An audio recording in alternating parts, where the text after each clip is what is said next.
hati-hati terhadap mobil yang mengejar pemuda itu. Bahkan ketika John berjalan di jalan cinta dan kematian, ia tidak dapat melarikan diri dari pengejaran. Tiba-tiba ia berhenti, tapi si pembunuh membanting pedal gas ke arahnya.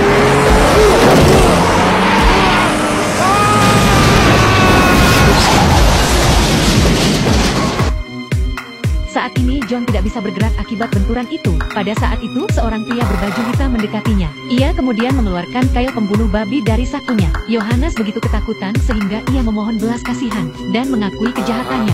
Sebelum pria berbaju hitam itu bisa melakukan apapun, ia tertegun. Anehnya, si pembunuh tidak mencabut nyawanya tadi malam. Ketika ia menerima berita itu, Tommy datang menemuinya di rumah sakit. Setelah itu, mereka mulai mendiskusikan siapa sebenarnya pria berbaju hitam itu. Pria misterius berbaju hitam muncul kembali malam itu. Ia mengikuti Omi sepanjang jalan pulang. Keesokan harinya Omi terbangun untuk menemukan mahkota di kepalanya.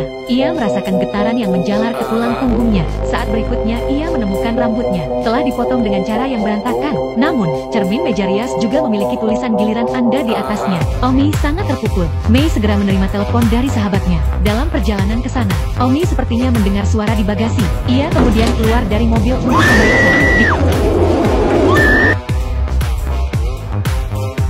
Dia menjerit ngeri melihat pemandangan itu. Ada tubuh Paul di bagasi. Ada setumpuk kepiting yang merayap di tubuhnya. Ketakutan, Mei segera memanggil Omi dan John. Tetapi ketika ia membuka bagasi lagi, tidak ada yang ditemukan. Mei tahu pembunuhnya ada di dekatnya, mengawasi mereka. Niatnya jelas, untuk menakut-nakuti mereka bertiga. Tetapi Jack adalah satu-satunya yang aman. John langsung menunjuk jari ke arah Jack. Dia dicurigai sebagai pelakunya. Kedua pria itu segera berkelahi. Tetapi bukan itu masalahnya. Jack mengatakan bahwa dia juga menerima surat ancaman pada pagi hari. Tampaknya ada orang lain yang bertanggung jawab. Tak lama kemudian, tiba saatnya untuk kontes kecantikan tahunan. Pemenang tahun lalu adalah Omi. Ia harus duduk di atas panggung dan menyerahkan mahkota.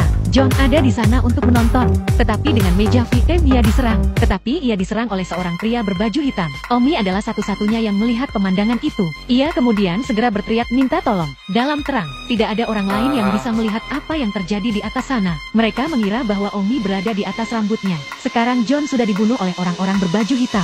Semua orang di bagian bawah menghalangi jalan Omi. Ketika polisi tiba, mereka tidak menemukan apapun di loteng. Omi dinilai sebagai psikopat. Karena ketakutan, ia segera diantar pulang oleh sheriff. Tapi di tengah jalan pulang, mereka menemukan seorang pria yang mobilnya mogok. Sheriff acak keluar dari mobilnya untuk melihat apakah dia membutuhkan bantuan. Pada saat ini, Dami melihat lebih dekat dan menyadari, pria itu adalah pria berbaju hitam yang telah menyerang mereka. Dan begitulah cara sheriff yang malam itu mendapatkan makan siangnya. Sekarang, Omi di dalam mobil sedang kencing sendiri, tetapi dia terjebak di dalam mobil dan tidak bisa melarikan diri. Iblis dengan kait besi itu perlahan-lahan datang ke arahnya. Akankah Omi bertahan hidup dari ini? Tonton episode berikutnya.